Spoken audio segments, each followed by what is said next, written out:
안녕하세요. 오늘은 주제가 약간 무거운 얘기일 수 있는데요. 암과 관련해서 항암요법이라든지 암 투병 하시는 분들께 도움이 될 만한 영양요법에 대해서 말씀드려 보겠습니다. 먼저 간단하게 세포 구조에 대해서 알아보고 암이 어떻게 해서 생기는지 최근의 이론 중 하나를 소개해 드려 볼게요. 이것이 세포막의 대략적인 그림인데요. 크게 네 가지로 구분해 보면 세포막이 있고 여기에 핵이 있고 또 미토콘드리아, 에너지를 내는 미토콘드리아, 그 다음에 항산화 시스템 이렇게 있어요. 여기에 항산화 효소가 있는데 나이가 40이 넘어가면 이 기능이 50% 이하로 뚝 떨어져서 각종 질환이 온다고 하니까 40 넘으면 보통 좋은 항산화제를 많이 드셔야 되는 이유가 이것 때문에 그래요. 이런 세포가 우리 몸에 약 60조 개 정도 있다고 하니까 이런 60조 개, 이런 세포에 한 60조 개가 우리 몸으로 이렇게 구성되어 있어요. 이런 것이 60조 개가 있다는 얘기죠. 그래서 세포막은 이렇게 이중 구조막으로 되어 있어요.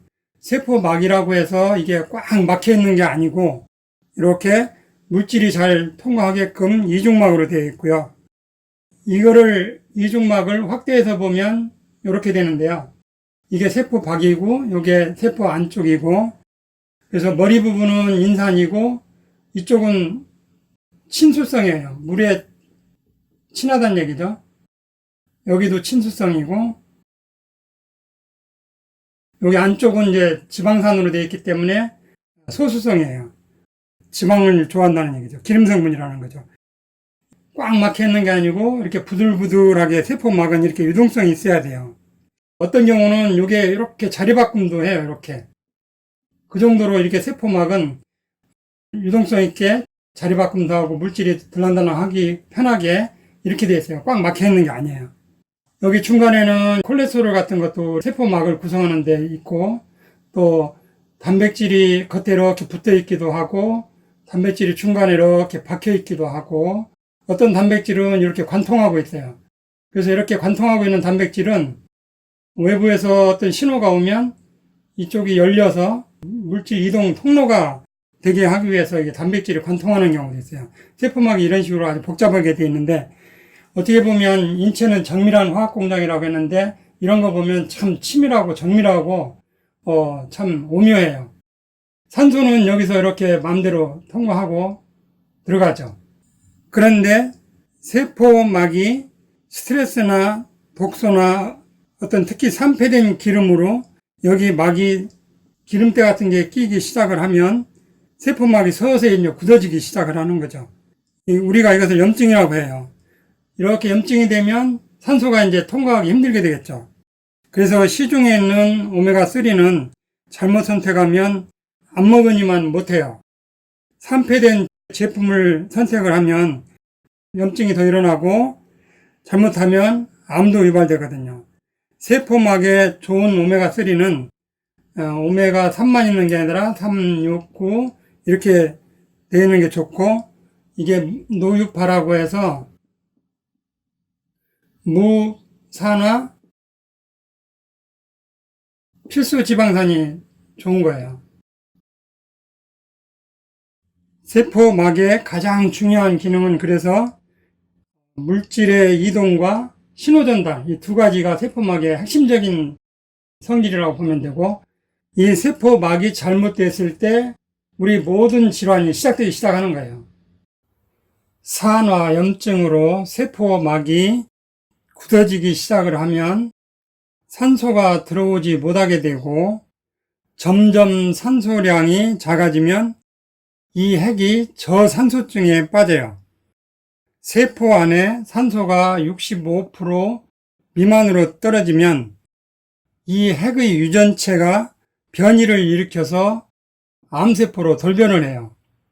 산소가 없는 저산소 상태에서 암세포가 잘 자라거든요. 암세포는 산소가 없는 곳을 좋아해요. 그래서 좋은 산소가 많은 곳에서 요양을 하면 암 극복에 도움이 되는 것이죠. 여기 아까 세포막에 콜레스테롤이 같이 구성물질로 되어 있잖아요. 그것처럼 콜레스테롤은 우리 몸에서 이렇게 세포막을 구성하는 데도 굉장히 중요한 역할을 하기 때문에 요즘에 병원에서 한 220만 넘어가도 고지혈증약 처방을 해서 먹게 하잖아요. 근데 이게 별로 바람직하지 않은 거예요. 요즘 보고서에 보면 콜레스테롤이 240인 경우가 오히려 가장 장수하는 걸로 나오고 있고, 보통 240에서 260 정도 되는 것이 오히려 100살까지 살 수 있는 그런 원동력이 된다고 해요. 그러니까 여러분들 240 정도까지는 절대 고지혈증약 처방해서 먹을 필요 없어요.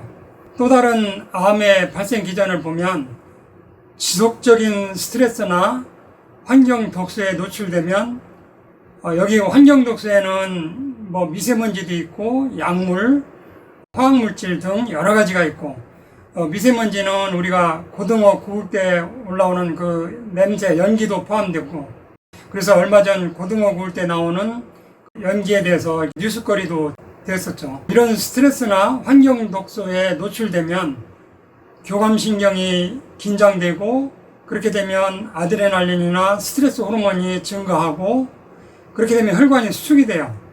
혈관이 수축이 되면 당연히 혈류량, 혈액 흐름이 떨어지고 면역세포인 과립구 수치가 올라가고, 이 과잉의 과립구가 활성산소를 대량으로 이렇게 뿌리면서 우리 몸에서 산화적 스트레스가 되어서 그것이 염증이나 궤양이나 암이 발생하게 돼요.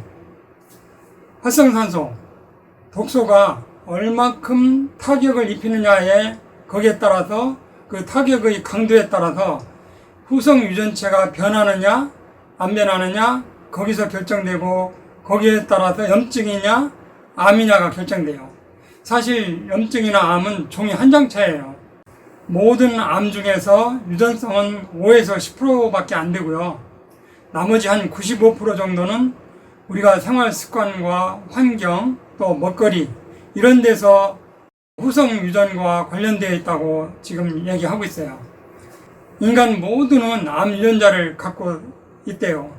실제 무작위로 1000명의 유전체를 검사를 했더니 다 암 유전자를 갖고 있다고 해요.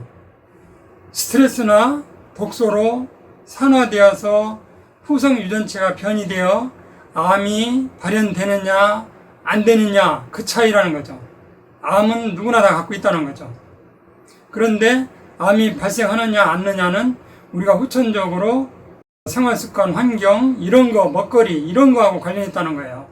아플라톡신 같은 곰팡이 독소, 예를 들면 땅콩이나 견과류 이런 거에 곰팡이 있을 경우는 조심해야 돼요. 특히 요즘 습한 여름 날씨는 더 조심해야 되겠죠.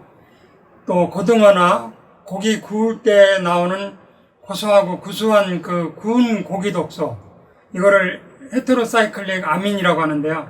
이런 것도 발암물질에 해당돼요. 또 햄, 소세지에 들어가는 발색제, 아질산염 독소 이런 것들이 우리가 먹는 것 중에 대표적인 독소고요. 항암 투병하시는 분들은 항암 치료 과정에서 겪는 피로 증후군 때문에 참 이루 말할 수 없는 그 고통을 겪는데요. 체중 감소라든지 점막 손상, 식욕 부진, 면역력 저하, 탈모, 설사, 무력감, 피로감 등 또 가족들이 같이 겪는 그 고통은 이루 말할 수가 없죠. 너무 힘들죠. 그래서 암에 대한 영양요법의 주 목표는 우선 항암 치료를 지원을 하고 항암 치료의 부작용을 감소시켜주고 전반적인 건강 상태를 지원하는 것이고, 부수적인 목표로는 면역력을 증강시키고 암 유발 인자를 감소시켜주고 또 전이나 진행을 억제시켜주고 또 적절한 암세포의 자살을 유도하기 위해서 우리가 영양요법을 그런 목표를 잡고 하는 거거든요. 이렇게 영양요법을 해서 암 피로 증후군을 낮추면 낮출수록 암을 극복할 수 있는 확률이 높아져요. 그만큼 체력이 좋아진다는 얘기죠. 몇 가지 제품들 중에 대표적인 거 2가지만 먼저 소개해 드려 볼게요. 시아니딘 후코이단 복합 제품인데요. 원래 시아니딘은 아로니아에서 추출한 건데 아주 강력한 항산화제거든요. 근데 우리가 시중에는 보통의 아로니아 농도를 먹어서는 그런 강력한 효과를 발휘하지 못해요. 그러니까 대충 복용해서는 효과를 보기 힘들다는 거죠. 그래서 그거를 강력한 항산화제 시아니딘을 고함량으로 하고 후코이단과 같이 나노 형태의 컴파운드 형태로 만든 제품이에요. 그렇게 해서 후성 유전자 발현을 조절해주고 또 해독도 해주고 혈류를 개선시켜주고 면역을 증강시켜주고 줄기세포를 활성화해주는 그런 작용이 있어요. 또 하나는 노유파라고 아까 여기 설명드렸는데 무산화 필수 지방산인데요. 찌든 산화된 그 세포막을 재생시켜서 산소 포화도를 증가시켜주고 프로스타글란딘 2를 생성시켜주고 에너지 생성률을 증가시켜서 암 피로를 감소시키고 후성 유전자 발현을 조절해줘요. 기타 핵과 미토콘드리아의 유전자를 구성하는 성분인 뉴클레오타이드나 히스톤, 또 산소 공급을 담당하는 클로로필 같은 거 이런 거를 고함량으로 한 제품도 또 있어요. 또 체력과 지구력을 길러주는 옥타코사노를 함유한 그런 몇 가지 제품도 있고 이런 거 몇 가지를 잘 조합을 하면 암 피로 증후군을 상당히 낮출 수 있고 암 극복에 많은 도움을 받을 수 있어요. 아무쪼록 암 환우 여러분들의 건승을 기원하면서 오늘 천약사의 건강과 약 이야기는 여기서 마치겠습니다. 감사합니다.